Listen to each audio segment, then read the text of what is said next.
Welcome back for another session with the book of Joshua. We are going to be shifting here. We've spent a good amount of time talking about what some of the origins of the book are and how that influences the way the story is told. We looked a lot at the themes that hold the book together. And now we are going to start reading through the story and seeing where those themes come up and doing a little bit of discussion on uh, some of the uh, some of the stories that are told within this book. So we are using the handout that at the top says Joshua promises kept telling the story. So that should have gone out in your email on Monday. Um, as we discussed earlier, our best guess Joshua is made up of at least two different documents: an account of the invasion and conquest of Canaan, and kind of a surveyor's report of which tribes ended up in which places. The last couple of chapters are an epilogue, which may have been originally part of the first half, so to speak, and then the second part was inserted and the epilogue added to the end again, or the epilogue may have been possibly a third document, a little bit that was added on to kind of wrap things up. We're not sure, but we probably have at least two different accounts of what's going on here.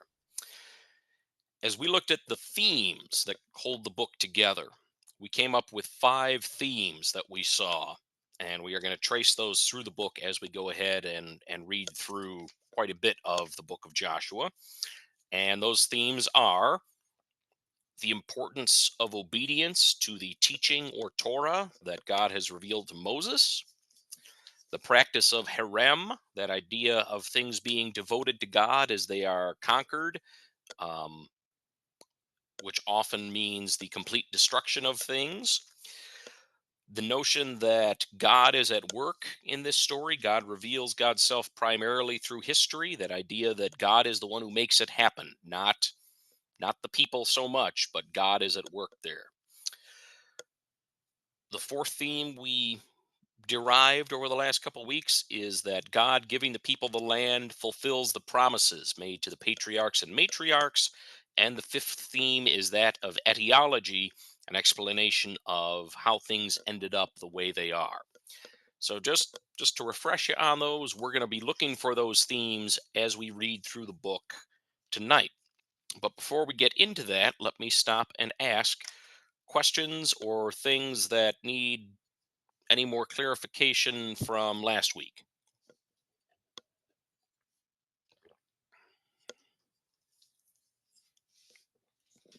And if not, that's okay. Let's go ahead and get started.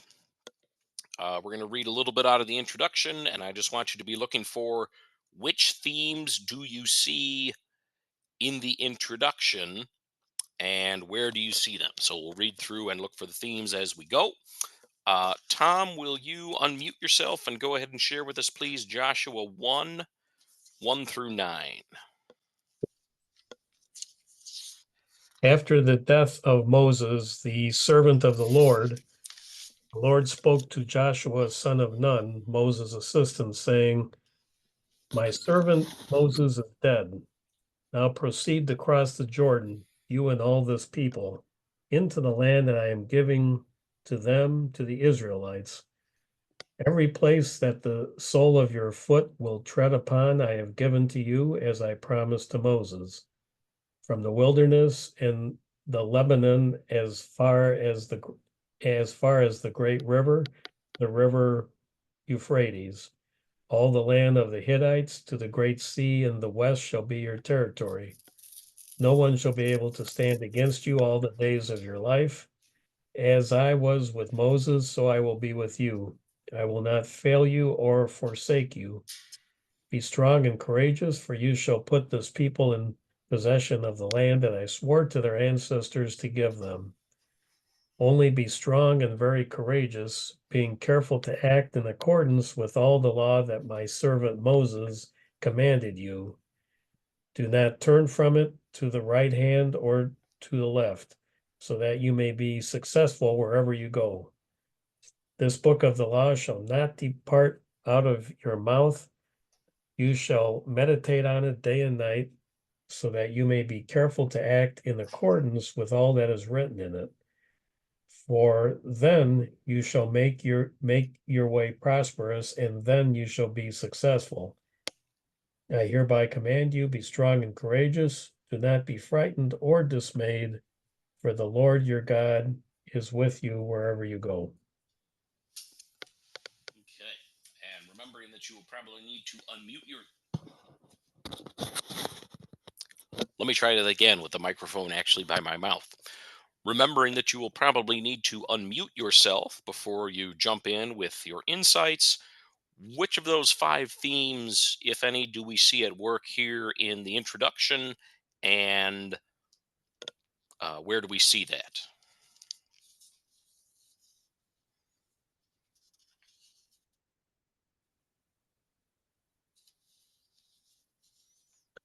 There's definitely a lot of the fulfilling the promises made to the patriarchs and the matriarchs that's interspersed throughout those 9 verses. Yep, for sure. We definitely see it in 3 and 4, uh, just as I have promised to Moses. Yep.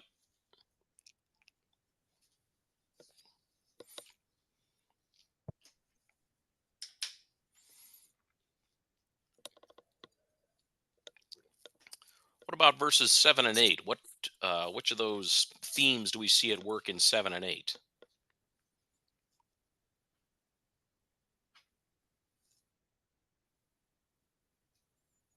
Obedience to the teaching. Yep, we definitely see that.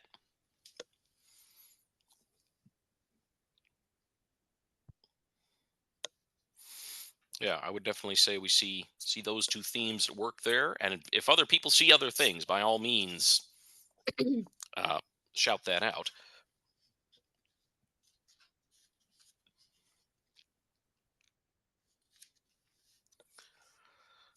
As we get into chapter 2, I want you to be looking for why Rahab helps these spies that come into Jericho, and again, which themes do you see?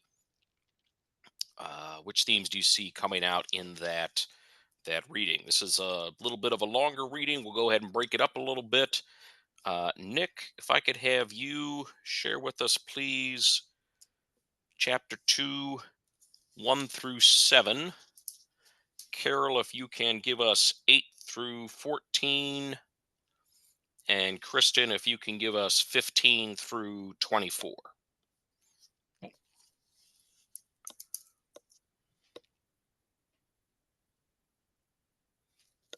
Then Joshua son of Nun sent 2 men secretly from Shittim as spies, saying, "Go and weave the land, especially Jericho." So they went and entered the house of a prostitute whose name was Rahab, and spent the night there. The king of Jericho was told, "Some Israelites have come here tonight to search out of the land." Then the king of Jericho sent orders to Rahab, "Bring out the men who have come to you, who entered your house, for they have come only to search out the whole land." But the woman took the 2 men and set late and hid them. Then she said, "True, the men came to me, but I did not know where they came from and where it was to close the gate. And then when it was time to close the gate at dark, the men went out. Where the men went, I do not know. Pursue them quickly, for you can overtake them." She had, however,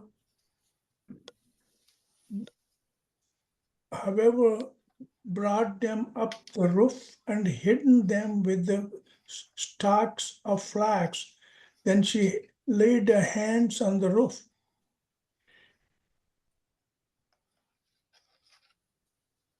So the men pursued them on the way to the Jordan as far as the fords. As soon as the pursuers had gone out, the gate was shut. 8 through 14.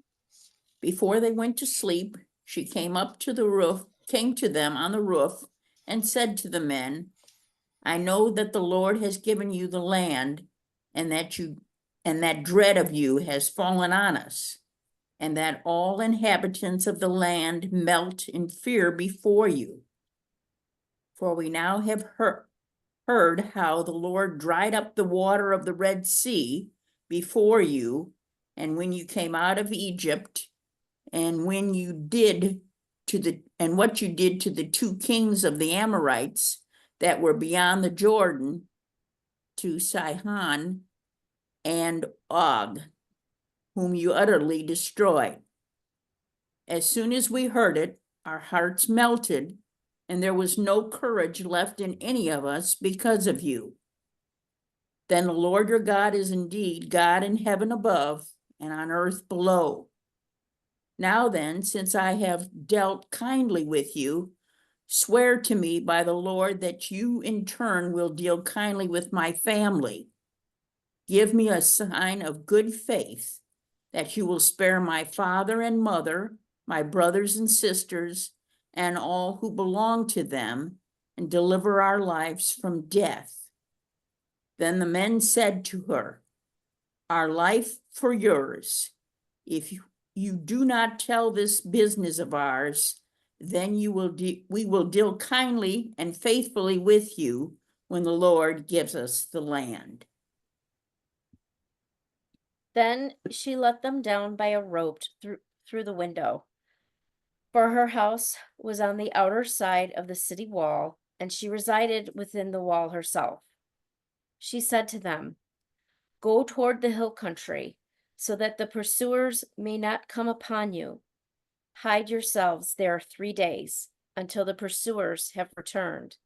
Then afterward you may go your way. The men said to her, we will be released from this oath that you have made us swear to you, if we invade the land and you do not tie this chrism cord in the window through which you let us down, and you do not gather into your house your father and mother, your brothers, and all of your family. If any of you go out of the doors of your house and into the street, they shall be responsible for their own death, and we shall be innocent. But if a hand is laid upon any who are with you in the house, we shall bear the responsibility for their death. But if you tell this business of ours, then we shall be released from this oath that you made us swear to you.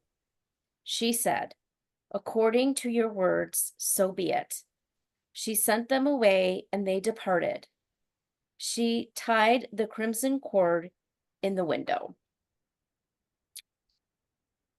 They departed and went into the hill country and stayed there 3 days, until the pursuers returned. The pursuers had searched all along the way and found nothing. Then the 2 men came down again from the hill country. They crossed over, came to Joshua, son of Nun, and told him all that had happened to them. They said to Joshua, truly the Lord has given all the land into our hands. Moreover, all the inhabitants of the land melt in fear before us. So why does Rahab decide, you know what, I'm going to help these Israelites? What makes her decide she's going to help them rather than tell the other people in Jericho, look who I found? She I wants think to- go ahead. No, go ahead, Carol. I think she realizes that these men are sent from God, and she sees a way to save herself and her family. Yeah, she realizes the God of the Israelites. We've heard what happened to the people who stood against them in the wilderness. That this is the real God. We do not want to mess with this. And like you said, she wants to save her family. God is going to give this city over to the Israelites no matter what. So she might as well be on the winning side. Um, what themes do you see at work here in this section?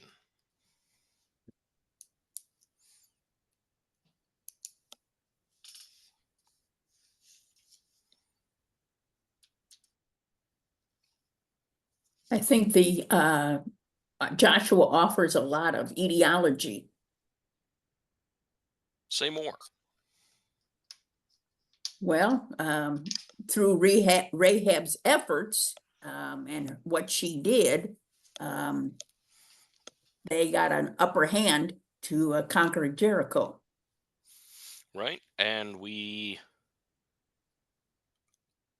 oh yeah, we're gonna come across Rahab again in a couple chapters here. So definitely hold that thought. Um, what about I would say in verse 9 and verse 24, that idea that, truly the Lord has given this land to us. Again, that idea of, I would say it would overlap there, that idea both of fulfilling the promise as well as God revealing himself through history. We can tell this is happening because of what God is doing. So I think we see a couple of themes in there. Does anybody see others? I would say a harem too, at least implicitly through fear, through fear of Rahab, in terms of fear of what God has done to other enemies. Okay, so yeah, it's kind of pointing that idea of, we have seen what you are doing to other places. That's especially why Rahab wants to make sure she's protecting her family. Yep, that'll preach.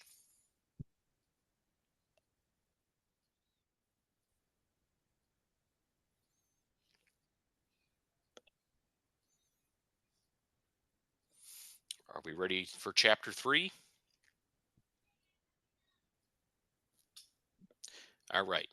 Renee, can I have you read for us chapter 3, verses 1 through 6? I will take 7 through 13. And then, Tom, if you can jump back in with 14 through 17.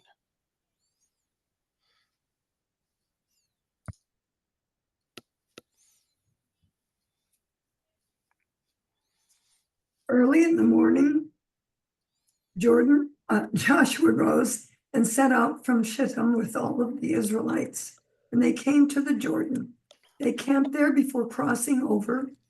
At the end of 3 days, the officers went through the camp and commanded the people, when you see the ark of the covenant of the Lord your God being carried by the Levitical priests, then you shall set out from your place.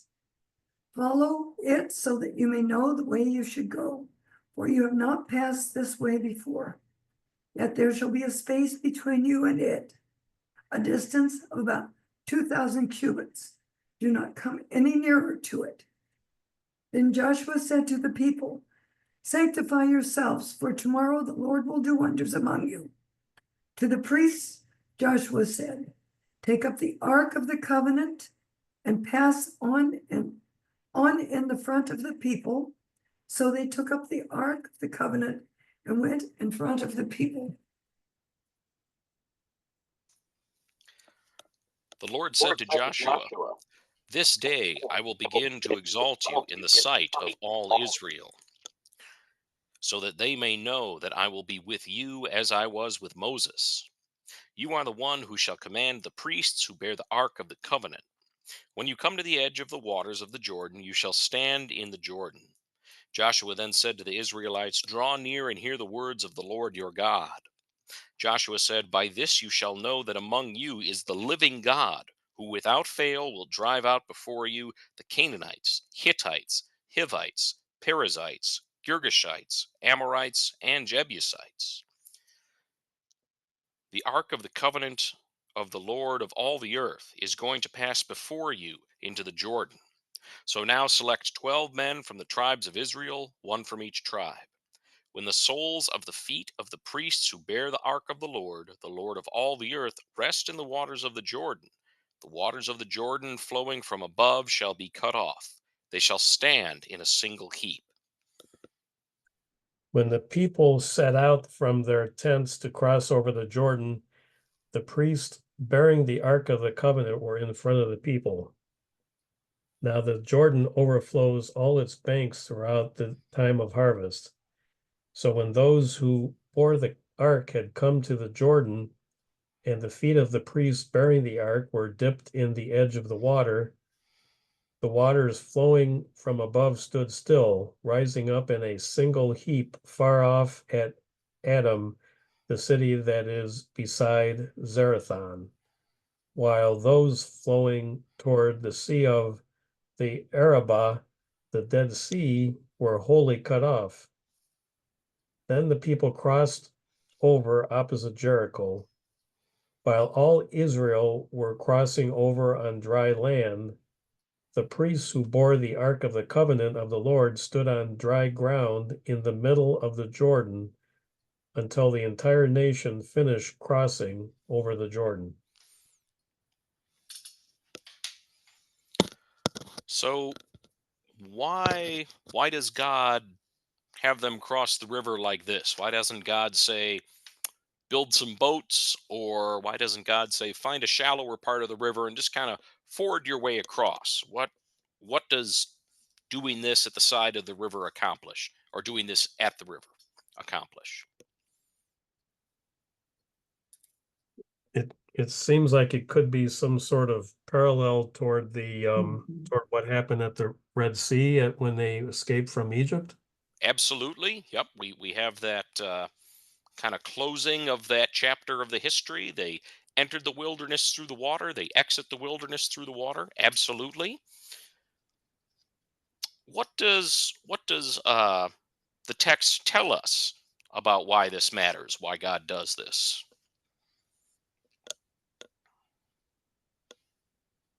I think to give reminders to the people to complete the circle from, escape from Egypt to this point, coming into the promised land. Yep. Absolutely. And who is the one who makes that possible? Is it because the people have done such a fantastic job their whole time in the wilderness?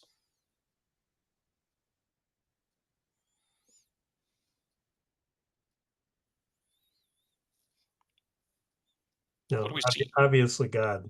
Yeah, what do we see in verse 10?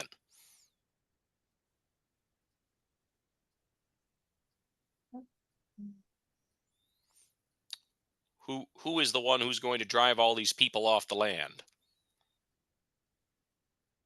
It says the living God. Yeah, Among you, the living God, who without fail will drive out before you. yep. This is not about how great the people are. This is about how great God is. And there in that same paragraph in verse 7, part of the reason God is doing this, why God says right here, why God is one of the reasons God is doing this at the river. He's lifting up Joshua Right. to let the people know that Moses is gone and now you need to follow Joshua. He's my, like, well, I don't want to say anointed, but he's exalting him in the sight of Yes. everybody. Yep. He has God's full authority to lead in the way that Moses did. And God is going to do this tremendous deed before the people so they can see that, yes, we need to follow Joshua just as we followed Moses. Absolutely. Yeah. So I think, again, the crossing of the Jordan at a kind of a 30,000 foot view is that kind of end of the Exodus. We are exiting the wilderness the same way we came in.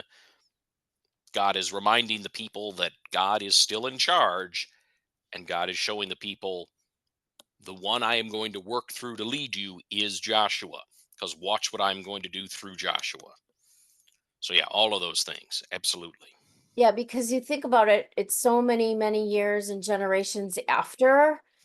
To them, it was just like, it may have just been like not like a story or like folklore, but they just, oh, you have to remember when Moses took us out. They never really experienced it. Now Right. they can see it and be like, wow, this is us. This is our, this is who we are. This is, this was, truth that they had told us. So that's kind of what I got out of it.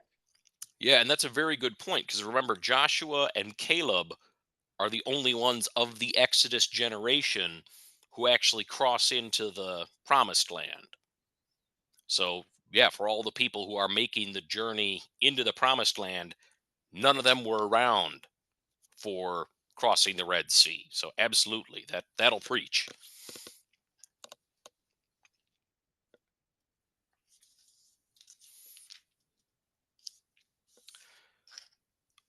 Nick, will you take us into chapter 5, verses 10 through 12?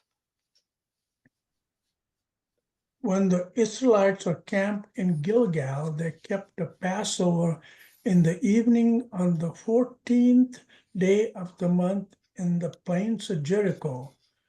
On the day after the Passover, on that very day, they ate the produce of the land, unleavened cakes and parched grain.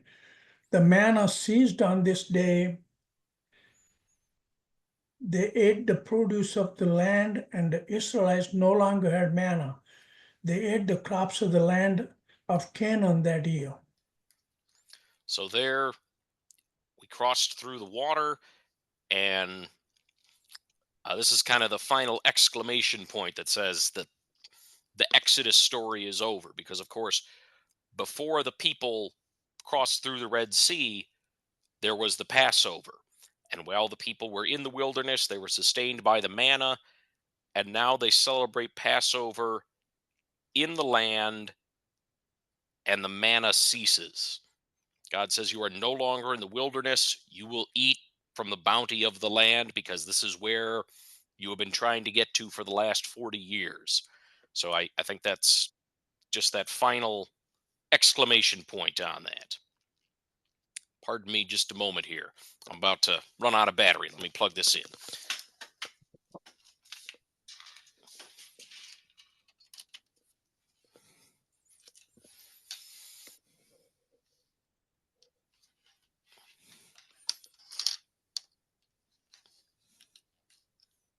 Okay, we are back in action. All right. So we are definitely done with the Exodus here. Let's move on to one of the best known incidents that is told to us in the book of Joshua, and that is the capture of Jericho. And again, it's a little bit of a longer section. Carol, if I could have you read chapter 6, verses 1 through 7. Kristen, if you can take 8 through 14. Renee, if you could take 15 through 21, and then I will go ahead and finish off the chapter there. And again, we are looking for what themes do we see at work in this section. Now Jericho was shut up inside and out because of the Israelites. No one came out and no one went in. The Lord said to Joshua, "See, I have handed Jericho over to you, along with its kings and soldiers. You shall march around the city, all the warriors circling the city once. Thus you shall do for 6 days, with 7 priests bearing 7 trumpets of ram's horns before the ark. On the 7th day you shall march around the city 7 times, the priests blowing the trumpets. When they make a long blast with the ram's horn, as soon as you hear the sound of the trumpet, then all the people shall shout with a great shout. The wall of the city will fall down flat, and all the people shall charge straight ahead.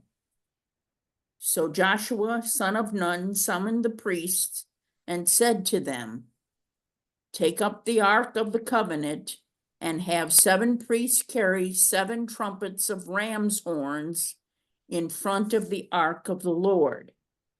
To the people he said, go forward and march around the city. Have the armed men pass on before the ark of the Lord. As Joshua commanded, the 7 priests carrying the 7 trumpets of ram's horn before the Lord went forward, blowing the trumpets, with the ark of the covenant of the Lord following them. And the armed men went before the priests who blew the trumpets. The rear guard came after the ark, while the trumpets blew continually. To the people, Joshua gave this command: you shall not shout or let your voice be heard, nor shall you utter a word until the day I tell you to shout. Then you shall shout. So the ark of the Lord went around the city, circling it once. And then they came into camp and spent the night in the camp. Then Joshua rose early in the morning, and the priests took up the ark of the Lord. The 7 priests, carrying the 7 trumpets of ram's horn before the ark of the Lord, passed on, blowing the trumpets continually. The armed men went before them, and the rear guard came after the ark of the Lord, while the trumpets blew continually. On the 2nd day, they marched around the city once, and then returned to the camp. They did this for 6 days.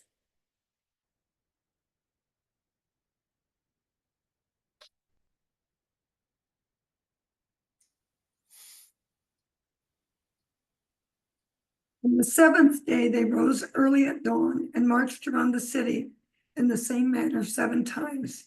It was only on that day that they marched around the city 7 times. And at the 7th time, when the priests had blown the trumpets, Joshua said to the people, shout, for the Lord has given you the city.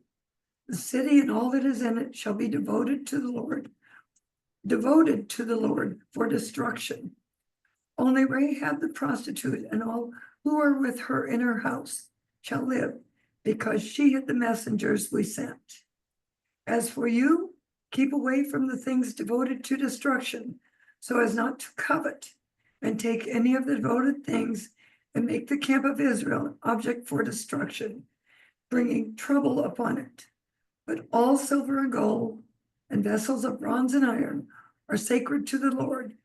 They shall go into the treasury of the Lord. So the people shouted, and the trumpets were blown. As soon as the people heard the sound of the trumpets, they raised a great shout, and the wall fell down flat. So the people charged straight ahead into the city and captured it. Then they devoted to destruction by the edge of the sword all in the city, both men and women, young and old, oxen, sheep, and donkeys. Joshua said to the 2 men who had spied out the land, go into the prostitute's house and bring the woman out of it and all who belong to her, as you swore to her. So the young men who had been the spies went in and brought Rahab out, along with her father, her mother, her brothers, and all who belonged to her. They brought all their kindred out and set them outside the camp of Israel. They burned down the city and everything in it. Only the silver and gold, the vessels of bronze and iron, they put into the treasury of the house of the Lord. But Rahab the prostitute, with her family and all who belonged to her, Joshua spared. Her family has lived in Israel ever since, for she hid the messengers whom Joshua sent out to spy on Jericho. Joshua then pronounced this oath, saying, cursed before the Lord be anyone who tries to build this city, this Jericho. At the cost of his firstborn he shall lay its foundation, at the cost of his youngest he shall set up its gates. So the Lord was with Joshua, and his fame was in all the land. So what themes do we see at work here? Aram. Yes, where do we see that?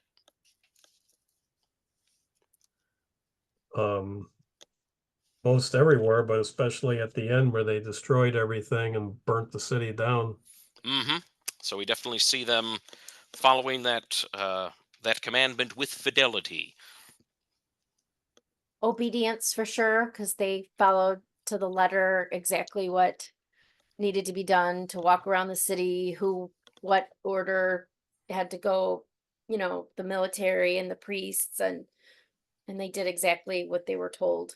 And to So stay definitely quiet until obedience. Mhm. Joshua told them they could speak. Obviously, they left the young children at camp for that part of it. And who comes up with this battle plan? Who makes this victory possible? God. Yeah. So I would say this is also God revealing God's self through history, through intervening in human events. Um, I also see an etiology there in verse 25. Rahab's family has lived in Israel ever since. In fact, by the time we get to the Gospel of Matthew, we find out that she is actually one of Jesus' ancestors. So we definitely see some Oh, wow, that's etiology in cool. there I as didn't well. know that. Yes, in fact, there are very few women who are listed among Jesus' ancestors in Matthew, and all of the women that do get mentioned are women with reputations, I guess we could say. Um, Hmm.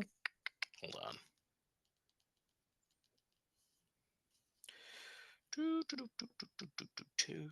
Tamar. Matthew 1:5. Salmon was the father of Boaz by Rahab. Boaz was the father of Obed by Ruth. Obed the father of King of Jesse, and Jesse the father of David. Hmm. So yeah, in the first block of genealogy there, we get Tamar, we get Rahab, and we get Ruth. So Huh. you know, I'm sure all of us have fascinating people in our family tree, no matter how far back, or if we look back far enough. And yeah, that is definitely the case for Jesus. So Jesus' ancestors weren't even all Israelites. So there. Um, so yeah, I think we definitely see almost all the themes in this section here, which I think is pretty cool. Um, let's move on into chapter 8. Can I ask you a question? Absolutely, please do. Okay, so in the previous reading, the manna stopped and they ate the produce of the land. I assume they took the produce from the loot. But in this section with Jericho, they destroyed everything. So did they keep growing crops as they went along to eat?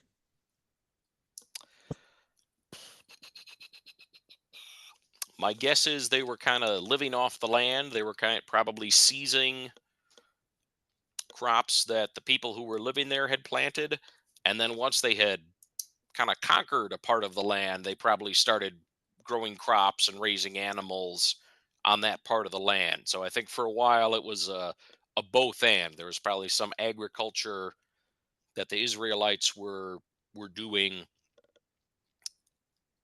or were practicing on the land that they had already conquered, as well as probably as they were on their way from one place to another, probably help themselves to whatever was there. That's my guess. Okay, thanks. I have another question or comment in the commentary concerning what we just read. I'll just read it verbatim here. It says the interpretation of the archaeological evidence from Tel es-Sultan, ancient Jericho, is disputed. But in the 13th century BCE, there was at best an unfortified village on the site rather than the walled city depicted here. So I find that an odd thing to have in the commentary, and yet and somewhat troubling too. So what are we supposed to make of that, if anything?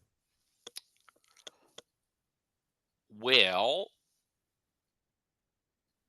the first thing that comes to mind is we're gonna thrash around with this question a lot more in a minute. Um, to what extent does it matter when we have external corroboration on these things?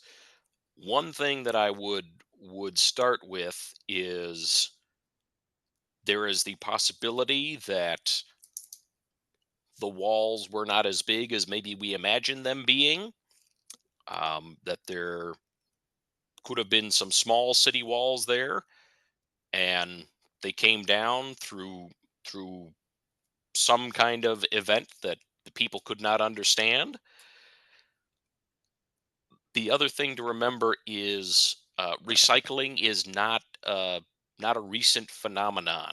There are lots of places that look very different because once stones have been cut or quarried and cut and transported somewhere, if the wall has fallen over from an earthquake, from a war, from an act of God, whatever it is, anybody in the area who is building anything is probably just going to go help themselves to those stones rather than go dig up more.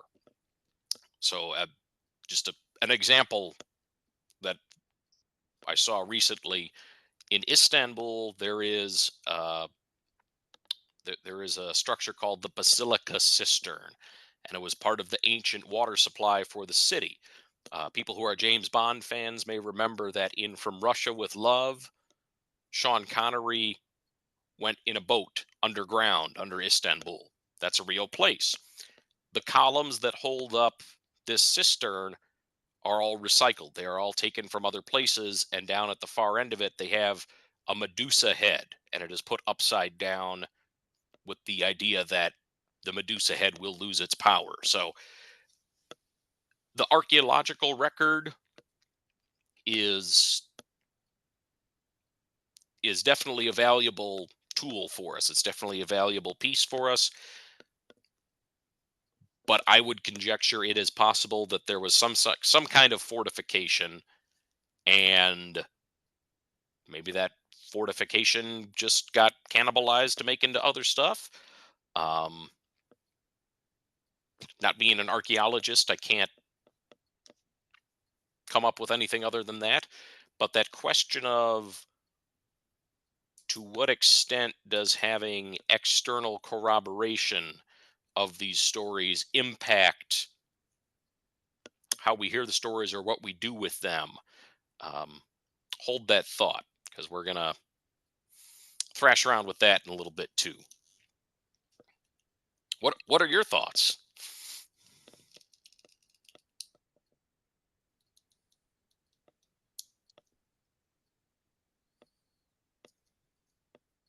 Is Jericho, does Jericho have ruins that can be seen? I mean, in your time in the Holy Land, were you aware of anything there that I'm assuming this would be in present day Jordan? No, remember Jericho is west of the river, so it is actually in it's actually in the West Bank. Um, the only thing I remember from Jericho, just because of how the trip went, was that was a place we took a bus from Jerusalem to Jericho, and then had to switch buses in Jericho to take the bus back to Jordan. So I did not explore around there to see any of the archaeological stuff. So I cannot speak from experience. But Jericho is a city today. Jericho is a city today. It was a city in the time of Jesus, because if you'll recall, in the parable of the Good Samaritan, a man was walking from Jericho to Jerusalem. So obviously somebody ignored that curse that Joshua put on the place, that anybody who rebuilds it is going to going to suffer for it. But I do not know enough about the archaeological evidence to offer anything helpful on that.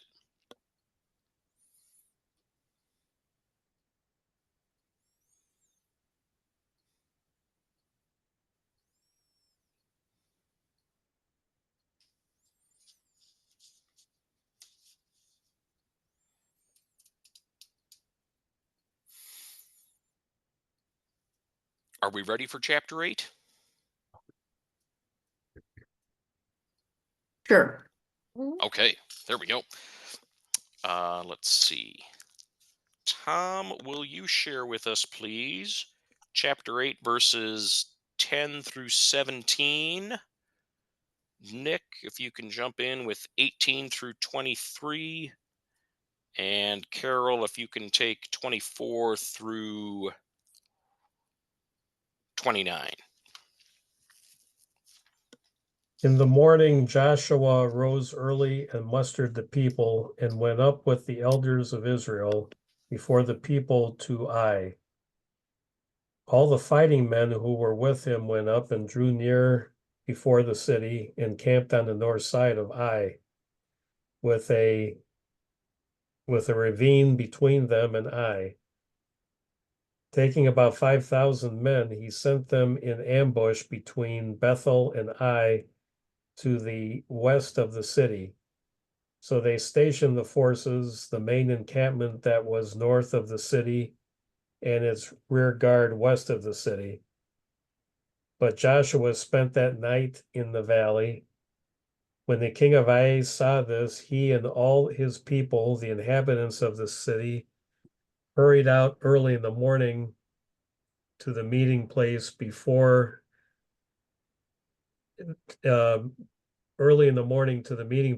facing the Arabah to meet Israel in battle. But he did not know that there was an ambush against him behind the city. And Joshua and all Israel made a pretense of being beaten before them and fled in the direction of the wilderness. So all the people who were in the city were called together to pursue them. And as they pursued Joshua, they were drawn away from the city. There was not a man left in Ai or Bethel who did not go out after Israel. They left the city open and pursued Israel. Then the Lord said to Joshua, stretch out your sword that's in your hand toward Ai, for I will give it to your hand. And Joshua stretched out the sword that was in the hand towards the city. As soon as he stretched out his hand, the troops in ambush rose quickly out of their place and rushed forward. They entered the city, took it, and at once set the city on fire. When the men of Ai looked back, the smoke of the city was rising to the sky. They had no power to flee this way or that, for the people who fled to the wilderness turned back against the pursuers. When Joshua and all the Israel saw that the ambush had taken the city and that the smoke of the city was rising, then they turned back and struck down the men of Ai. And the others came out from the city against them, so they were surrounded by Israelites. Some on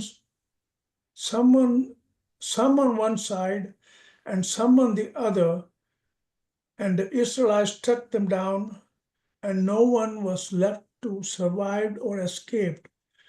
But the king of Ai was taken alive and brought to Joshua. When Israel had finished the slaughtering of all the inhabitants of Ai in the open wilderness, where they pursued them, and when all of them to the very last had fallen by the edge of the sword, all Israel returned to Ai and attacked it with the edge of the sword. The total of those who fell that day, both men and women, was 12,000. All the people of Ai. For Joshua did not draw back his hand with which he stretched out the sword until he had utterly destroyed all the inhabitants of Ai. Only the livestock and the spoil of that city Israel took as their booty, according to the word of the Lord that he had issued to Joshua. So Joshua burned Ai and made it forever a heap of ruins, as it is to this day. And he hanged the king of Ai on a tree until evening. And at sunset, Joshua commanded, and they took his body down from the tree, threw it down at the entrance of the gate of the city, and raised it over a great heap of stones, which stands there to this day. So which themes do we see showing up here in this account of the capture of the city of Ai? Ideology. Yes, where do we see that? Well, with the fact that Ai is gone and there's this big pile of stones where supposedly the king is buried. Right. And the city itself is a heap of ruins to this day. You know, why is there this ruined city out here? Well, because of this battle that took place. Why is there a heap of stones off to the side? Well, it's like that because of this. We're going to tell the story of how it got there. Absolutely. Do those things exist to this day? To our present day, that I do not know.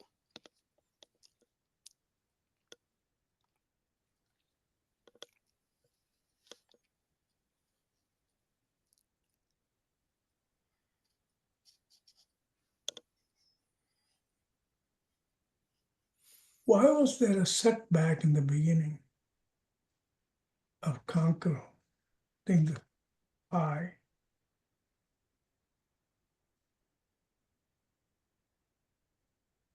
Oh, where it says they made a pretense of being beaten before them and fled in the direction of the wilderness. Yeah, That was a ruse. They were trying to draw all of the warriors out of Ai. that was planned. That was to planned. attack? Yes. Yep. That's God revealing himself again. Ooh, I like it. Yes, God is doing it. Particularly look at verse 18. Stretch out the sword that is in your hand. I will give it to you. God is not saying you're going to be so great. God is saying, I'm going to do it. So if they killed 12,000 people, how many were they? Let's see. I don't think I've ever read, how many legions or anything. Right. So in verse 3 here, it says Joshua chose 30,000 warriors and sent them out by night.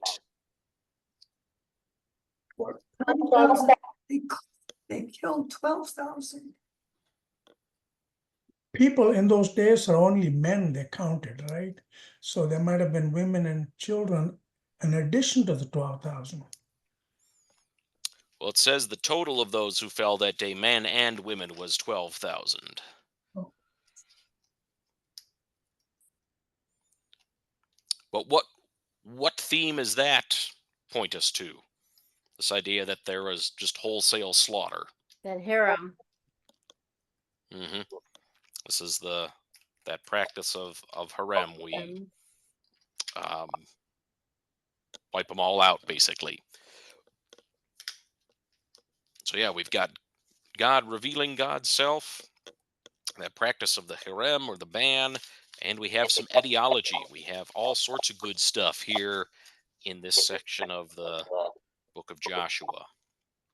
So I did promise we were going to come back to this idea of what do we do, or what difference does it make to us if we have external corroboration on something we come across in Scripture. So let's go ahead and look at a possible example of this. Kristen, can you share with us, please, chapter 10, verses 12 through 15? Like that. Okay.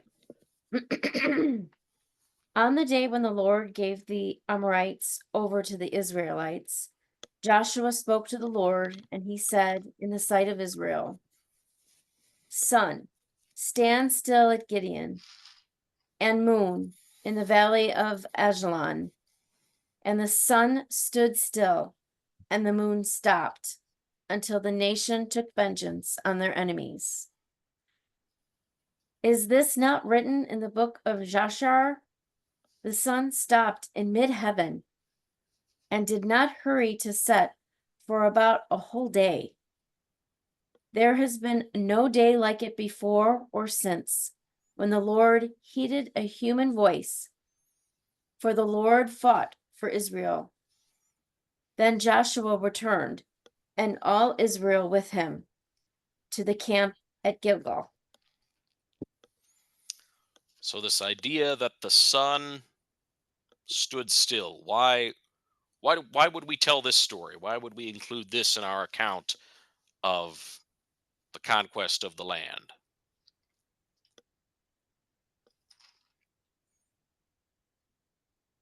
Because it's like another miracle.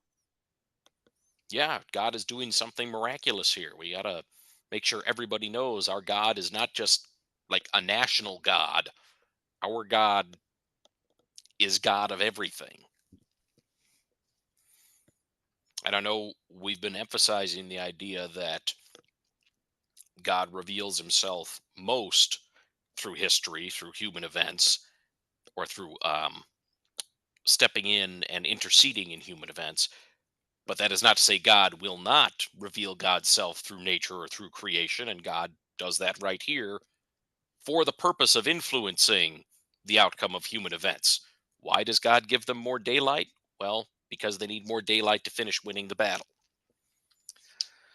So this idea of, um, do we find some archaeological proof of this, that, or the other? Is there another source that tells us about it? Certainly the book of Jashar, which we do not have a copy of, nor do we know, is that an Israelite source? Is that a Canaanite source, or what? We don't know. There's several of these books that get mentioned in the Old Testament where we just don't have copies of them, unfortunately.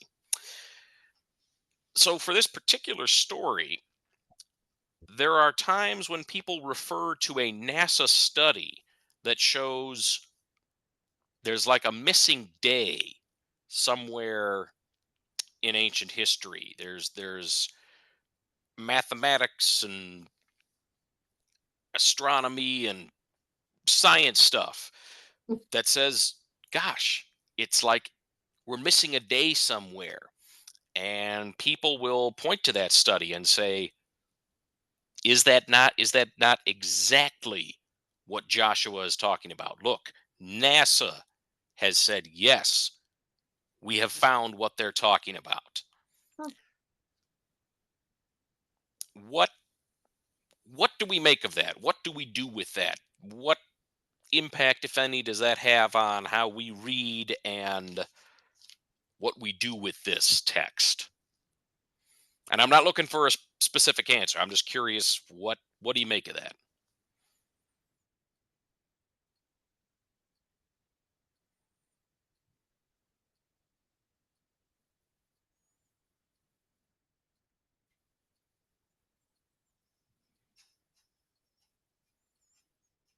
Well, isn't there a place out in Colorado where they do like the atomic clock thing where they catch that second up every once in a while? Yes, I'm pretty sure there is. Yeah, the idea that we don't just have leap days anymore. We have leap seconds, So maybe same thing with that missing day. right? Yeah, are there other explanations for it? I would argue that likely, yeah, there probably are other explanations for it. Does it change how we receive the message of Joshua? This idea that God is keeping these promises, and sometimes God will resort to extraordinary action to keep those promises.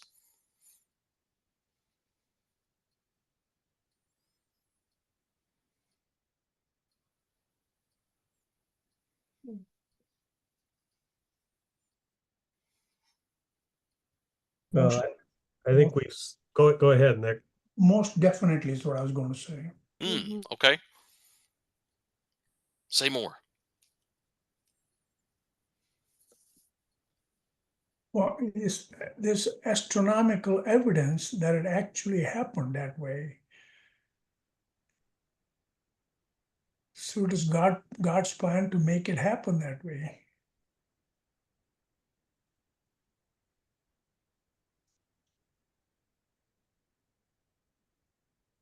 That's all I can say. Okay. And Tom, what were you gonna I thought we throw out said there? before that the Bible is not looked upon as a foolproof historical narrative, right? When we were talking in Genesis and Yep, I would echo that. so I guess I would just kind of keep that in mind.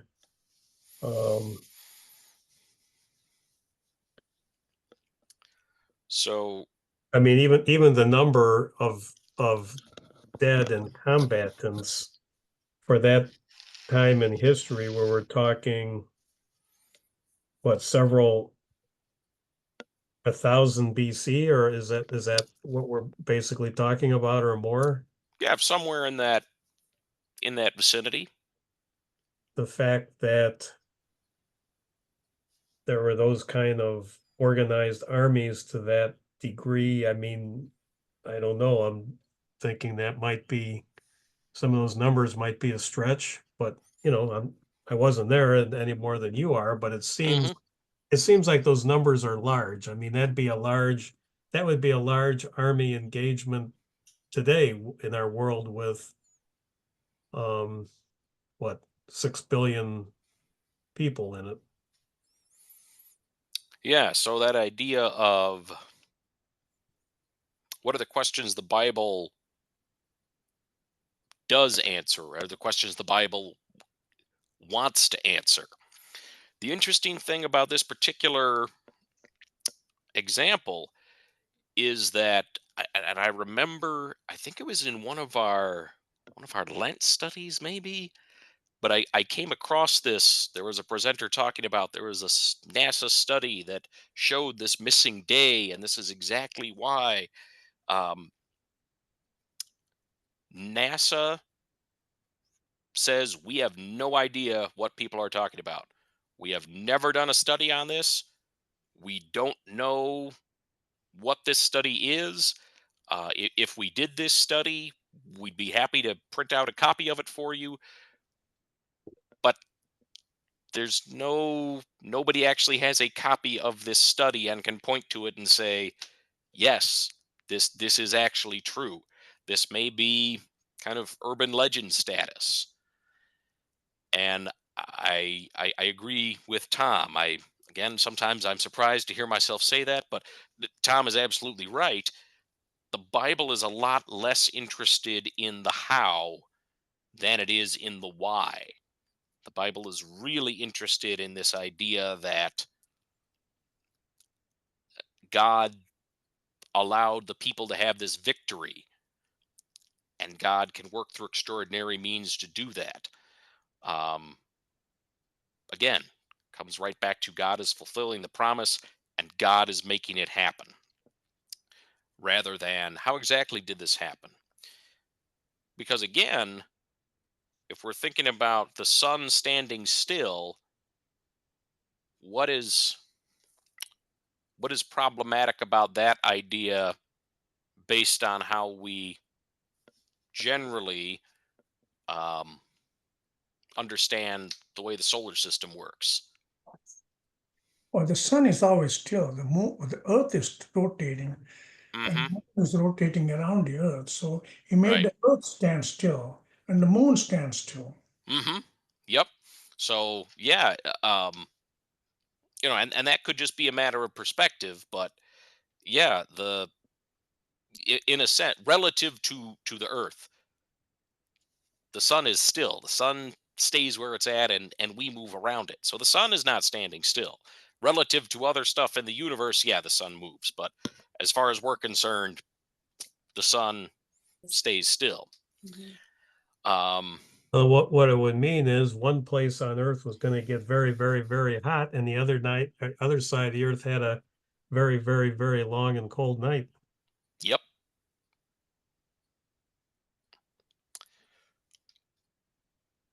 So does this, in what way does it affect our interpretation? You're like, what do we do with it? What does it mean? In what way does it affect our interpretation if we think about it in terms of how did this happen? Can we understand exactly what went on versus if we are asking, what does it mean? Why are they telling us this story? Why did this thing happen?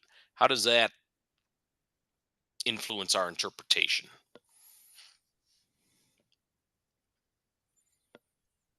Well, it's simply saying there was enough daylight to do the job. Nothing more than that, so. Well, it is saying the sun stood still.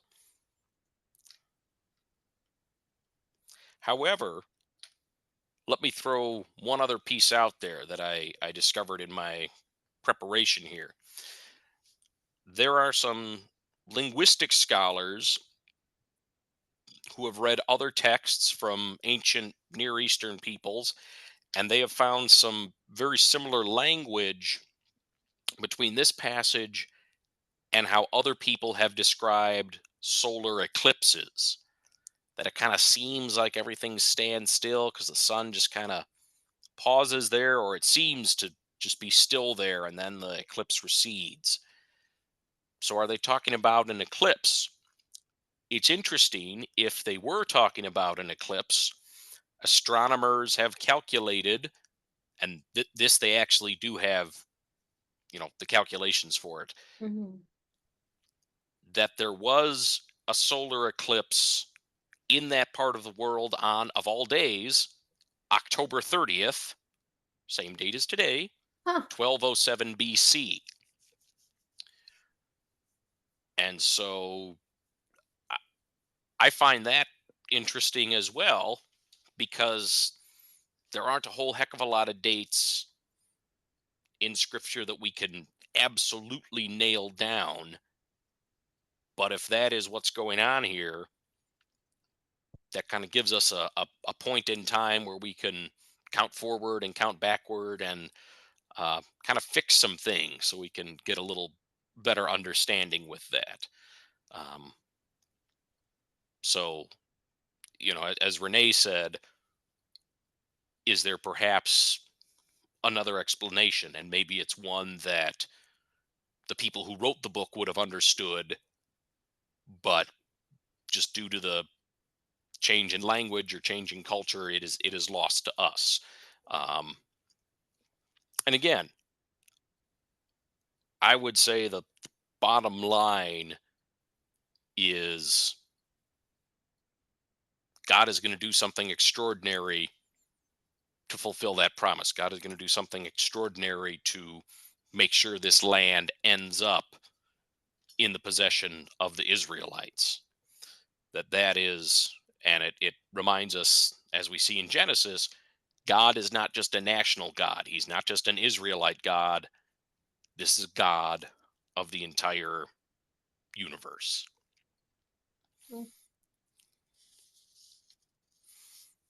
Are you sure Rod Serling wasn't in this somewhere through the Twilight Zone? It would not surprise me if he offered an interpretation somewhere. Yes. So, But my immediate thought was, boy, he just amazes me all the time. Yep. And on that note, I think we also need to remember that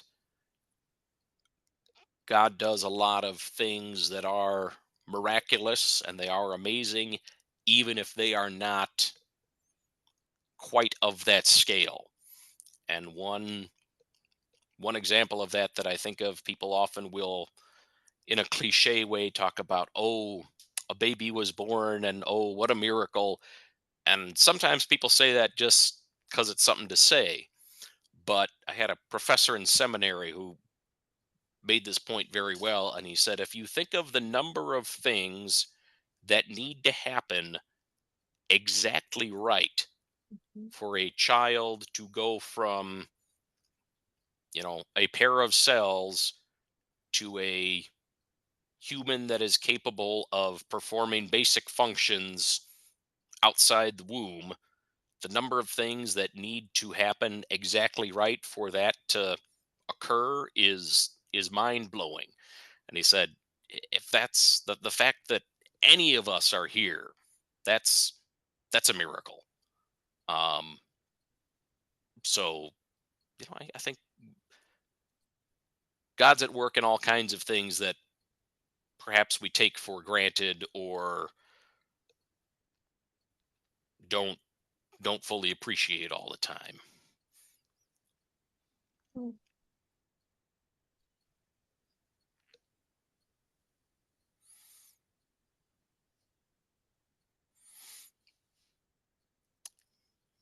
Other thoughts, other insights, questions?